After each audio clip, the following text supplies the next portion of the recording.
Welcome to In Our Community.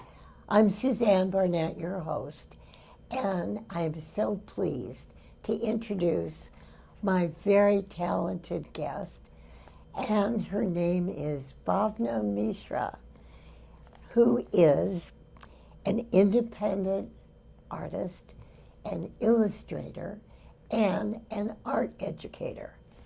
Welcome.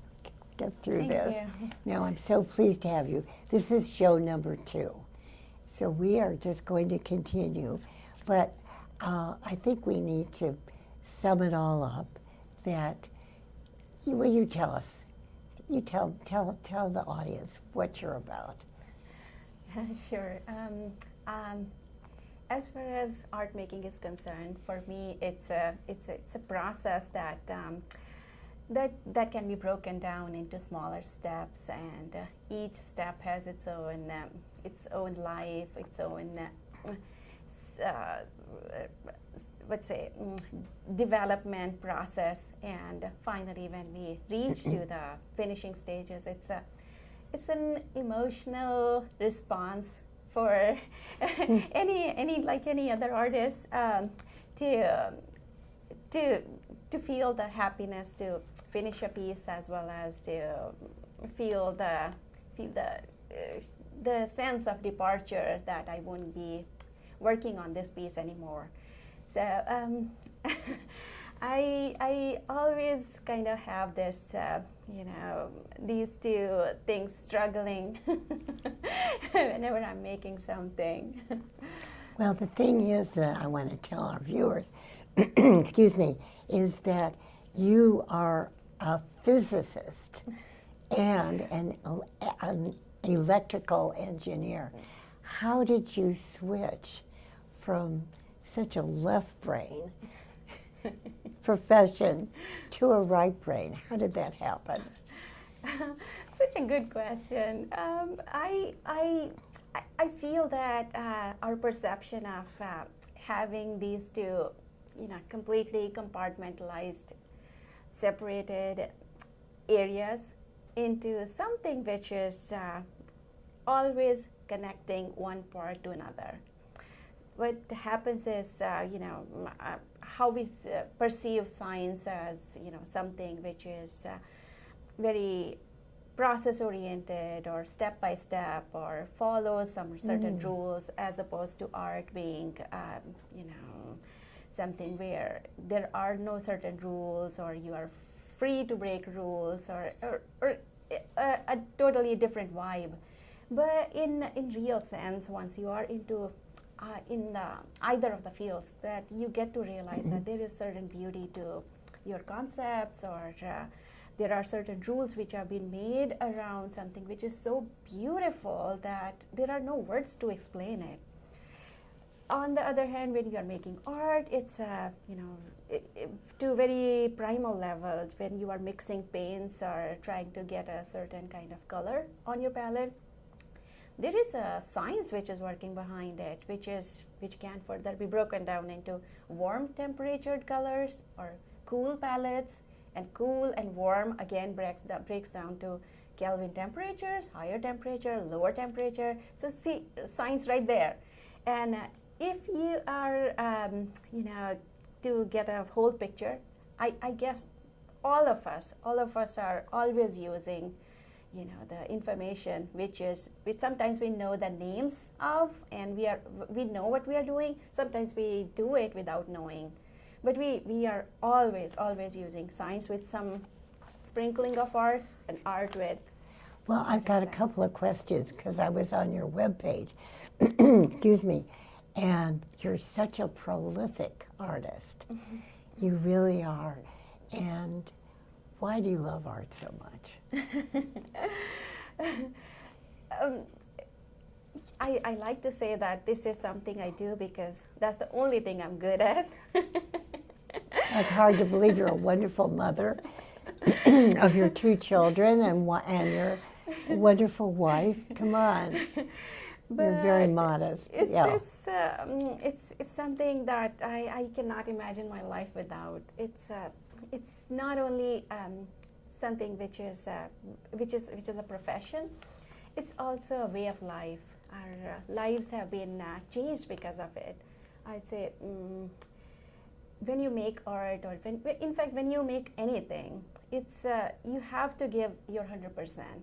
Otherwise, it's what's the point in making something? So when you do that, it's always fair to take something out of the other aspects of your life. And if I'm saying that my art is making me go into one direction with so much intent that sometimes I have to put rest of the things out of focus. And by that, what I mean is I have to sacrifice my evening life. I cannot go to parties. I eat certain food. There is a lifestyle that I have taken up, and I'm kind of not just happy. I'm very, very proud of this new lifestyle that I have acquired. That is fascinating. In the last show, I love this part, and I think it requires going over again. The way you talked about doing portraits, would you tell us? I love that part. Sure. Portraiture has a very say direct impact on everyone, on the viewer. As an artist, it's definitely a challenging process each time I make a portrait. But also as a viewer, as a critique, it demands a response. You cannot look at a portrait and not have a reaction to it. So that's something I really like about it, that portraiture has a audience right from younger kids to older people. So everyone and anyone has opinion about portrait. And I really like the fact that not just the person whose portrait has been made, other people always have some reaction to it. And I really enjoy that one-on-one connection that we have, or as a group we have a discussion, if you like, or some kind of fluidity that it brings to the discussion. I want to ask you a question. What if the person that you did the portrait of doesn't like it? What do you do? What do you do? I want to know. I believe if they don't like it, over time they would start liking it. I mean, that's a terrible question. No, it's actually, I'm so glad you asked me that, because no matter how I do my portrait, if I'm doing it from a picture, if I'm doing it from live, my final stages are such that my sitter is not present. So I want to present it as a surprise to my sitter, always. It's a gamble. That I always run into this insecurity that my sitter won't like it. And I think that's the best part of this very lonely process. It gets very lonely sometimes that you are all by yourself making some art. And so it's kind of, if you think about it, it brings that rush into the final stages of the work that my sitter would have some opinion about it, hopefully positive, but yes, there is always a certain chance that they won't like it. And the reaction is, the first impression is always very conspicuous. You cannot hide it. And I look forward to that very reaction, that once they see the portrait for the first time and how they react. So coming back to it, what if they don't like it? Yeah. So I have yet to experience that. Is that right? They all have liked it. Well, I'm not going to ask you how many portraits you've done, but I will. Sure. No. No, I would love it. Actually, I try to draw, at least not in color, but in pencil, or to have a portrait, at least one every week. So you've done a lot. I have done a lot, yes. Tell the part, though, that you said before, that there's something that you see in the person that really calls out to you, that you put into that painting. And how do you do that? Remember we talked about that? Yeah, this is such a nice thing that you asked me. I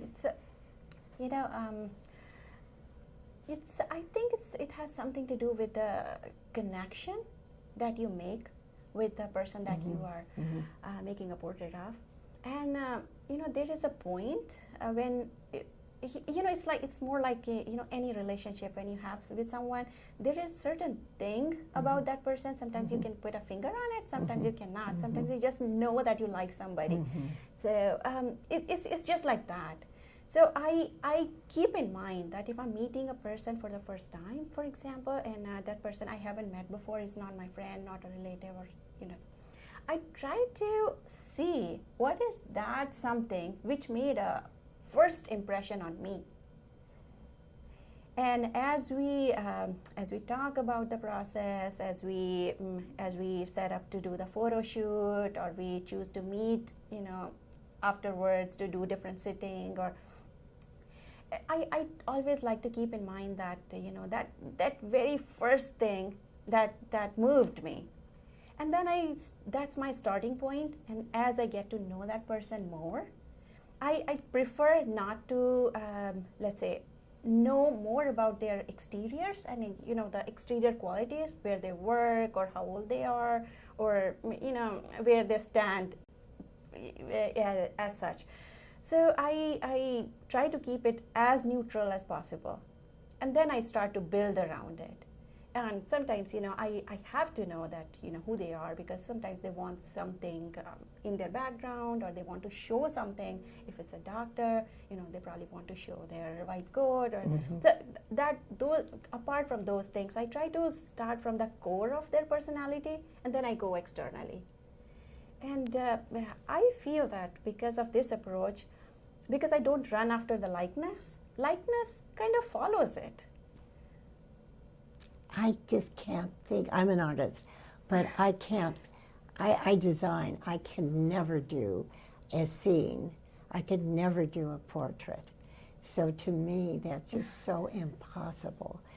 And from early art, you see these awful portraits of these people, and they're these famous people. But to me, I think that aspect of art, that medium, would be the most difficult. Would you say that's one of your favorites? I've heard it. I've heard that before. That because I remember going to one of the community college classes, where they taught. Why I went to that class, I'll tell you. But in those classes, they would go, step by step.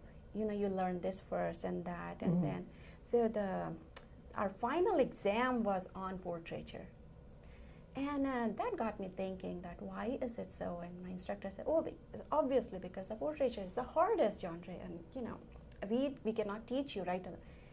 And that was a little bit of a surprise for me, because at that point, only thing I used to do was portraits. So I guess it's just a personal preference why I like to do portraits. And like I said, it's without knowing the technicalities of how light should be, what angle that should be. I think because I don't really learned it in an academic environment as such. I just learned it, let's just say, from what I thought was right. So I think never really intimidated me as a hard area, and I kind of tackled it the way you would have done any other thing. I see. So my brain actually never told me that this is hard, and I approached it naturally. I see. Have you ever done a self-portrait? I did. I do it all the time. Do you really? Yes. And what do your kids think and your husband think of your self-portraits that you've done? Yeah, they like it. They do like it. Yeah, they like it. Was that difficult for you to do yourself? It's actually, wow, I never thought of it that way. For me, I would rather have, because when I'm doing something, because when I do my self-portraits, I do it from mirror, and I kind of know that, okay, this is the state of mind I am in, and when I do it, I can probably not just do it from what I see, but I do it from the understanding, just knowing that what I'm doing. So I feel this is kind of a little bit unfair. It's an unfair advantage to the artist that he can see the inside as well as the outside. So it's somewhat easier. And when you're doing it for someone else, it's like, what's going on inside, and am I doing it right? And when it's not finished until that person has finally conveyed to me that yes, that's right, I was going through this transition, and you have captured that transition, and that's when I know that yes, this What process a was. talent that is, really.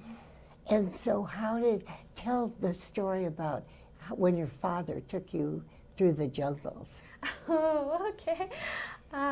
Yes, my father is a retired forest officer, and he loved his job, which also means that he was away from family a lot. And to make up for the time that he would not get to spend with us, he took the family with him when he was going out for the forest inspection tours. And during those tours, he would let us be. There were no, I would say, no strict rules where we can or cannot go, and just go out and explore. That was his philosophy, that a child should be free to imagine, and I really thank him for that. Goodness, he wanted us to explore, make mistakes, learn from them, and share. And he would always have us, go and explore and get hurt and figure out how you fix that, or, what you did if you found something, what you did with it. And during those trips, actually, we became very, not just closer in a sense that closer to each other, but also closer to how we handled nature. I mean, how we reacted to nature. And I think that that brought in the aspect of treating, everything with a sense of gratitude and a sense of thankfulness. And I remember one time we were hiking a hill. He was posted in northern part of India, which is hilly and snowy, and he was supposed to walk for about 7 miles or so. So because I was young and he wasn't sure if I would be able to walk that, so he asked me if I could walk. Okay, and I agreed. I said, yeah, if you can walk, I can walk too. So I accompanied him. And when we finally reached there, and we were at the top of a hill, and we looked down, and there was this majestic view underneath, and it was beautiful.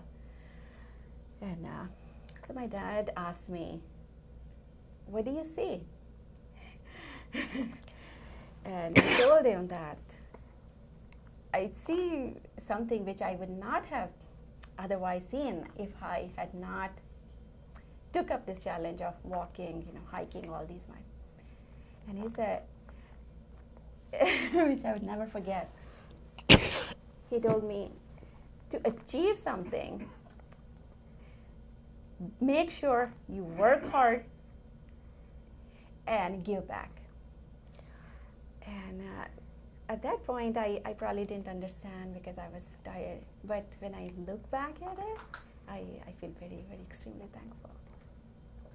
So say that again, that last part. He said. So it's more like, observing something and Yes. giving back. So it became a, underlying, guiding phenomena for me to observe something, Yes. and if I could present it and I can give it Give back back. to others. And how old were you? I was, I think, at that point I must have been about, I'm not sure, about 15 or 16. I could have been a bit younger. Yeah. So that gave you the desire to paint it? Is that actually, sort of thing? Yes, that actually reinforced our concept of, learn something Yes. and share. I see. Or if you know something, teach. Whatever you take, make sure you give it back. And that's been your mantra, hasn't it? Yes. This has been. Because you're a teacher too of art. Oh, I bet you are a wonderful teacher. I'll leave that to my students. No, yes. And I was going to ask you something. Would you say that in your lifetime, because you've been an artist practically all your life, even when you were a physicist, you were still doing art, painting? Oh, you were? Yes. At that time, yeah. So from the time you were just a little girl, you've been a painter. Are your kids a painter? We were going to talk about that just a little bit. Yes, my kids actually, I feel that kids have this very uninhibited, non-judgmental sense of exploration. And if you encourage them in the right direction, they flow like water. There is no, and if you are, I think, not following, if you're not choosing to see how they think and how they want to express themselves, then things kind of become hard. So taking that clue, I let my children watch me walk in and out of the studio and pick them.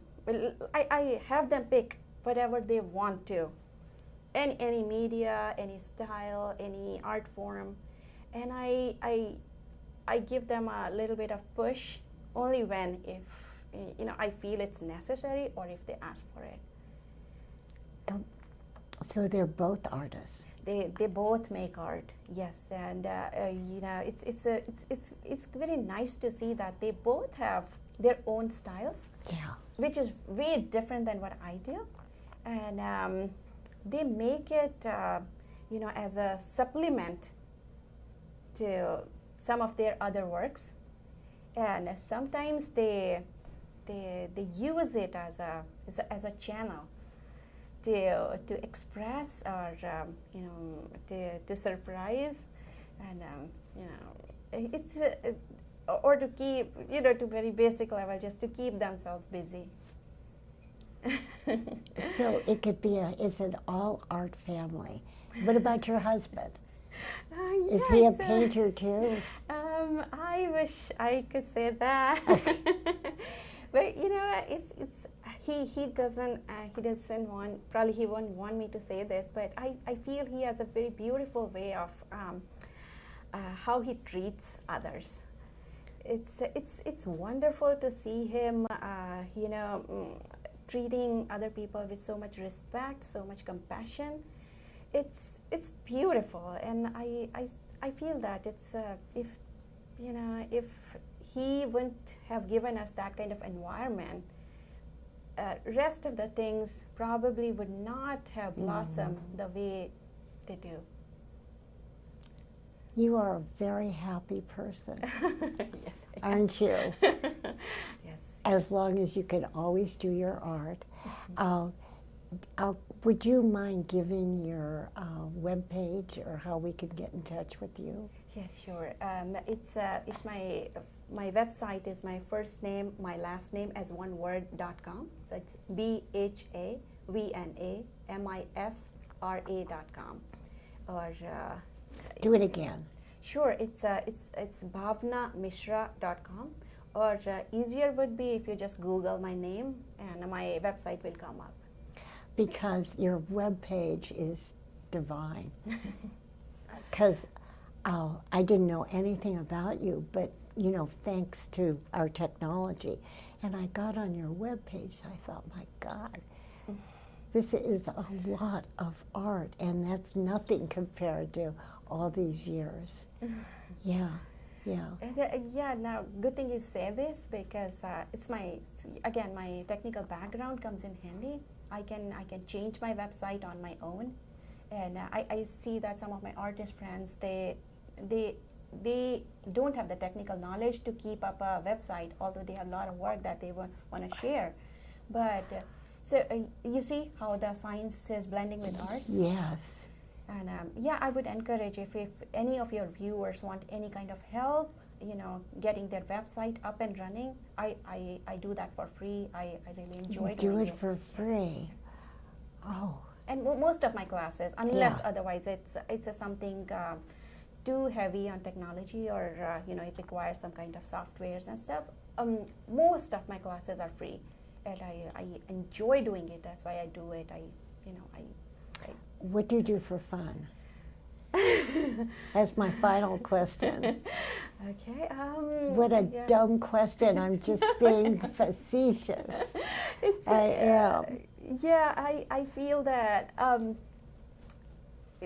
when my work is such that I cannot call it anything less than fun, but if I'm not making art, I like to be outside, and I really feel that everything, you know, everything, like I said, has a spirit, or if you say, their own sense of friendship, I guess. Yeah. And I once I'm outside, once I'm with the nature, I feel a lot of harmony, and you know, it's just so much fun. Well, I can't thank you enough for being on this show. You are really an inspiring young woman. You really are. Thank you so much. And those words mean a lot to me.